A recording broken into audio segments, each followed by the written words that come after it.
เวลาอ่านประวัติผู้วายชนตอนท้ายๆเนี่ยต้องทำบรรยากาศให้เศร้าเช่นอ่านกลอนเศร้าๆตอนจะสิ้นใจเนี่ยนะธาตุดินน้ำไฟลมระทมเศร้าโรคแผดเผา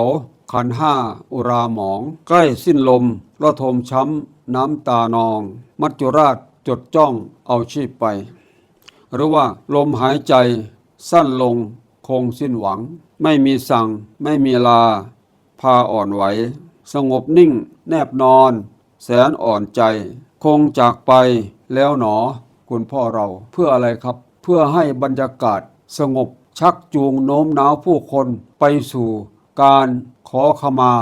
และไว้อาลัยในตอนสุดท้ายอันนี้มันเป็นบรรยากาศของงานศพนะครับต้องให้พิธีกรเนี่ยทำให้เศร้าสงบด้วยการพูดแบบสำรวม